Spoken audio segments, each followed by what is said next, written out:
Just showing that drop one more time. I know it gets confusing. I already half pitched it here, and it was the fourth one up on this side. This is a little tail end of the one I cut, so I just dropped off. My lighter is like, I don't have a lighter right now, so I'm not melting it, but usually I would melt it. But anyways, so just going over it here. This is where it dropped. I slowly arch it down into the middle and work it down in. Just pull this over.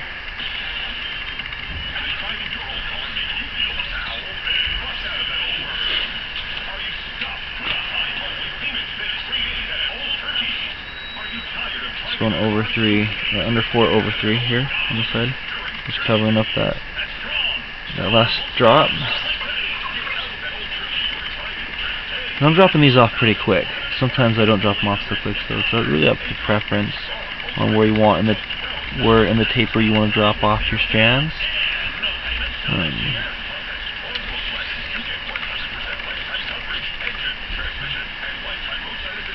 And as I'm going here,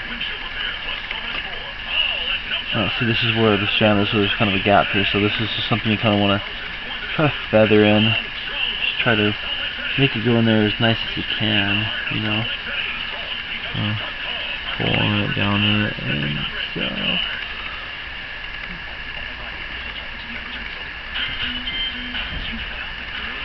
slowly bring it in there.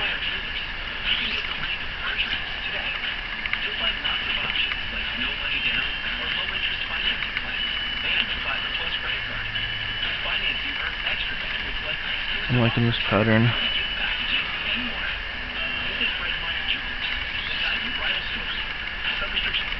I'll be dropping off this. I'm not actually dropping off another strand here pretty soon too, I think. I'm gonna turn the thing around.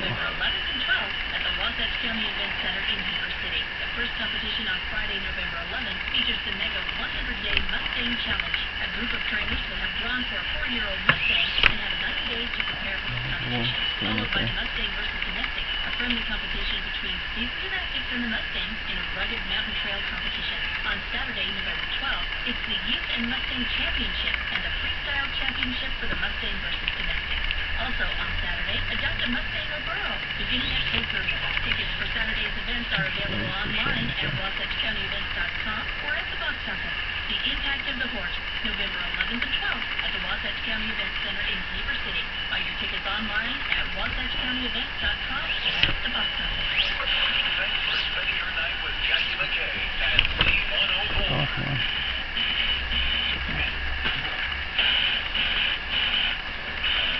Yeah.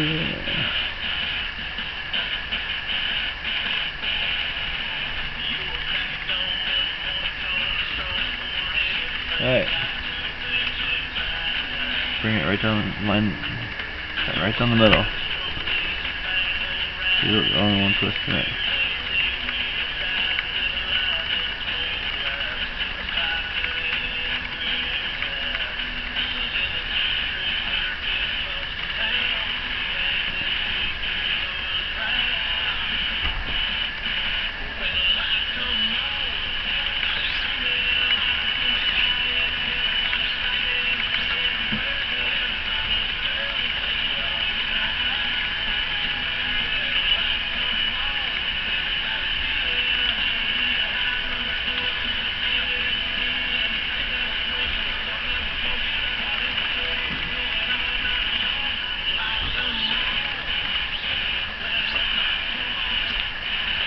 Alright, we're going to probably be dropping it off here pretty soon. I'm going to go a little bit more, another one down. I'm going to go a little more down this one though. But I think this is a new thing I'm trying out here with drops. But because I'm dropping them off into their cells, I feel like it's more uniform instead of dropping them, going and dropping them. Staggering them, it seems like it gets a light. You can kind of see it more. If that's what it's looking like, it seems like it's hiding pretty well. Those drops. It's awesome. Learn more every time I make a whip, but man, I don't really. I mean, I tell you what.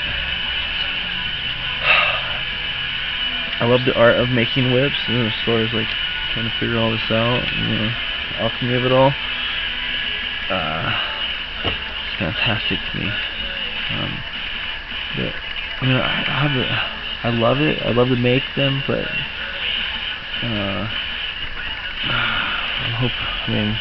it's hard with your hands. But I just had to make myself an 8-footer like this. I've made some to sell, but ultimately the effort I put into it doesn't seem worth the cash out. So I like to just make them for myself, or gifts or trades. Alright, let's see. Where's my short strands? Short strand. There's another one here. There.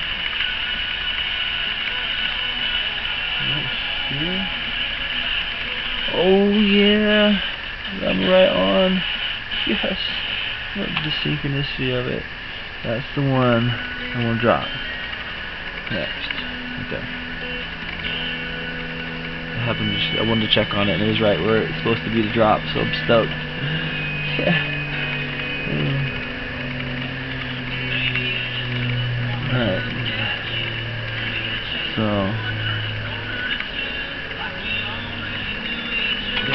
So I hold it down, cutting it in an angle.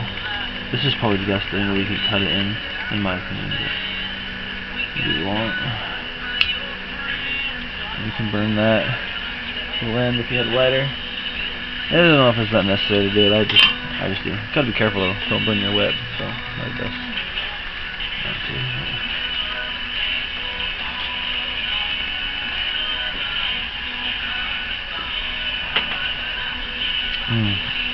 I love drinking beer and making whips, so something about it.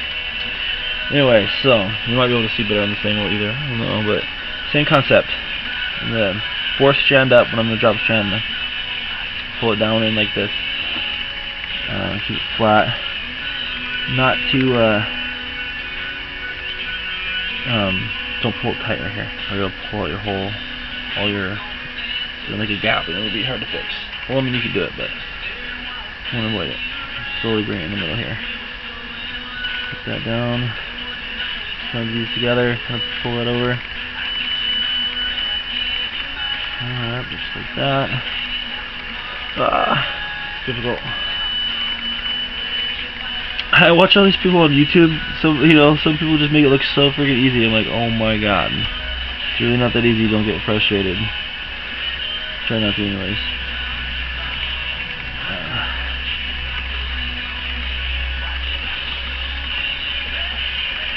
So I'm just coming over here. Snugging it all up.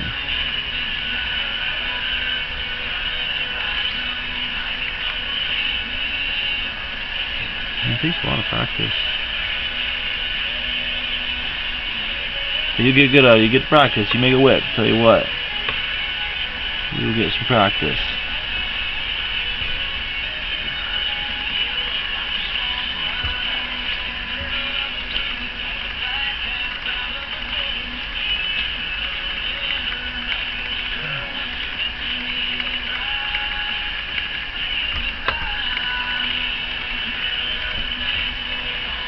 I like this pattern. I like the way it looks coming down it, and it seems to hold its shape pretty well. Tighten up easy, relatively. And basically, just gonna work my way, dropping strands. There we go.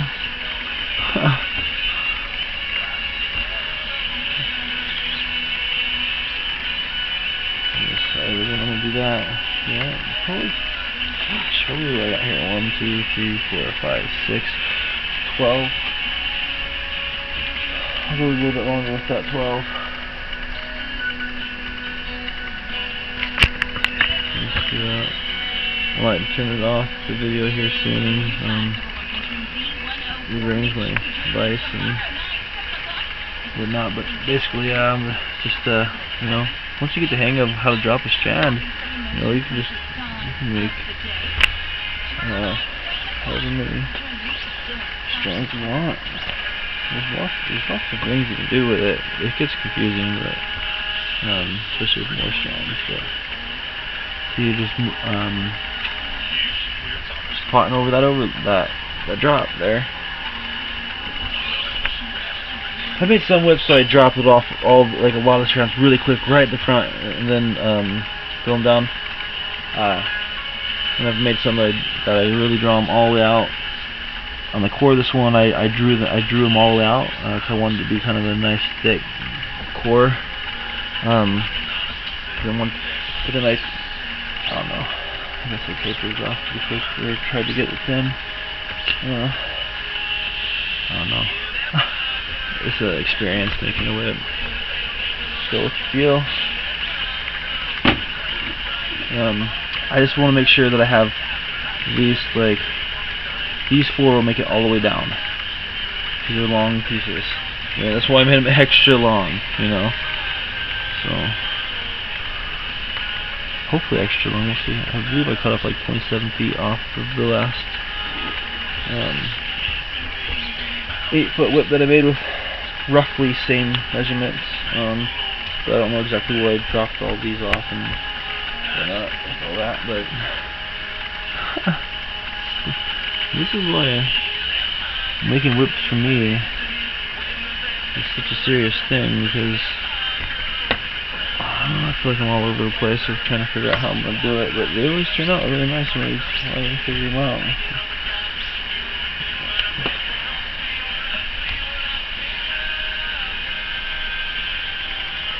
Well, just snug that up.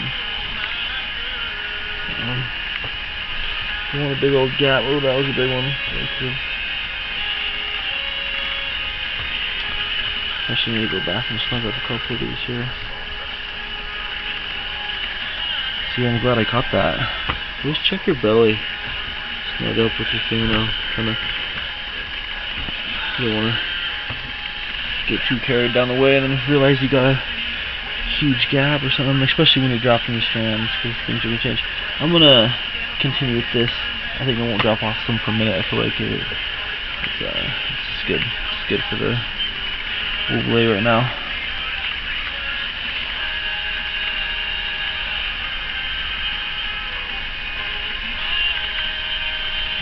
Oh man, I wish I had a DJ. I would just love DJs. I always think that every time I'm alone. I'm like, you can't reach music, you want to change it.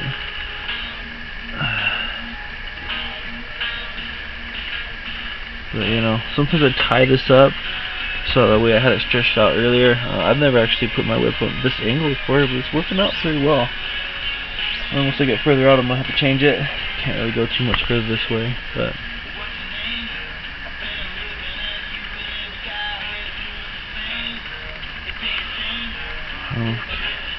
cut that piece out and take it out here in just a minute.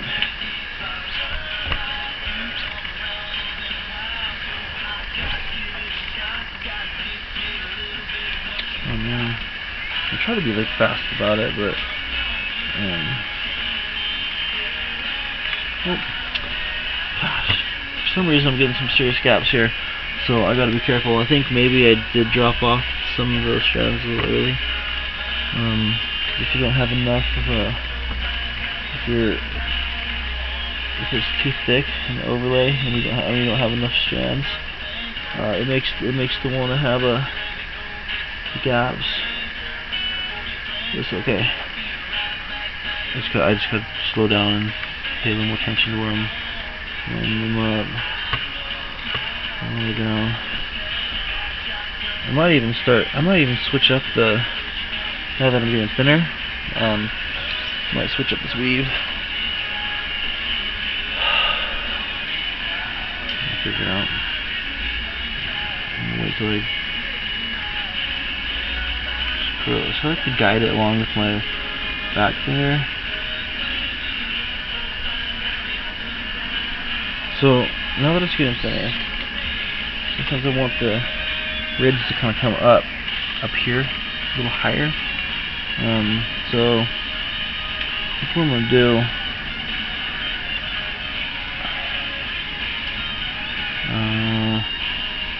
Here's where it gets complicated in making these decisions.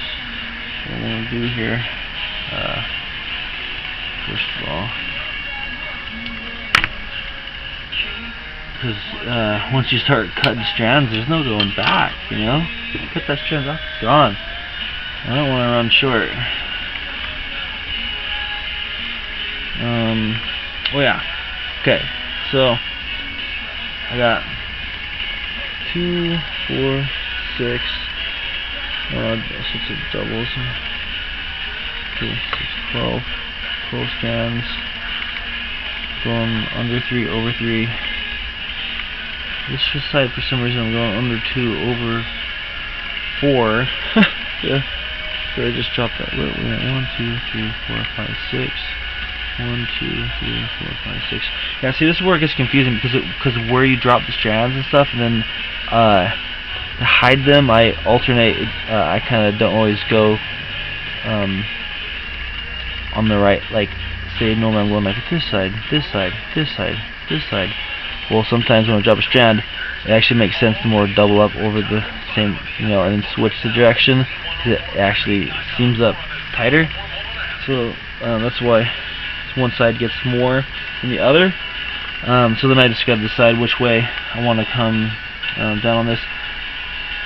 I think what I'm going to do, even though, so this, normally the high one would go under, but what happens here in cases, I do the lower before the higher, because I want to drop down. It'd snug in nicer if I put it under these 4 and over these 2, versus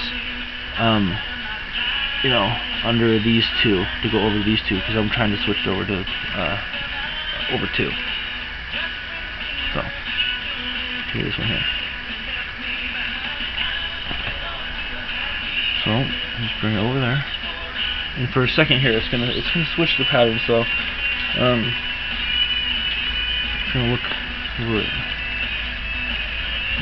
It's gonna be different. So I'm gonna go under all 4 of these, and then over this just one here, and it's gonna snug up. It's gonna slightly change this pattern, but I feel like it's an alright spot to do it. This is what I did up here, and I actually took it apart, so hopefully it doesn't become the case again here. But once the whip gets lower, I like to use this pattern. It switches different. You'll see. But it'll get real tight, and it'll take a second to tighten up on itself. And it'll change. The pattern will change up here. It'll be real tight knit down.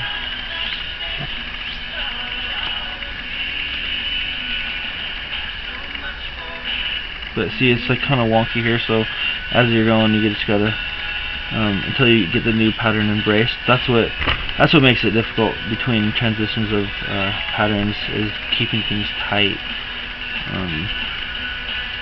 And it does get confusing, but I don't know. I think it's worth it. I'm excited to get down to 8 strands, because I'm going to do this fun pattern with the 8, and then when I get back down into 4, I'm going to do the pattern again. So it'll look really nice. At least I hope so.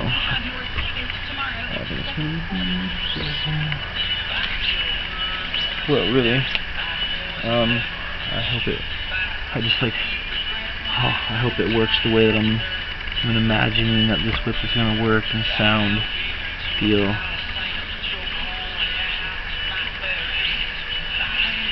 Okay, so I pretty much got this new pattern established. I got a little bit more to go on it, but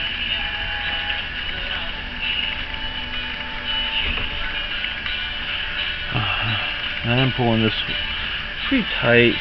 Some whips I actually don't hold this tight down this plot here. I don't know if you can all see that. It's kind of a weird. I should maybe have done better on that. Sorry. But hope you can hear what I'm saying and it makes sense too, and helps a little anyways. Again, so I'm just taking the top strand, wrapping it down, and I'm lifting up the 4 and then going over the 2. That's what I'm doing on both sides, all the way down.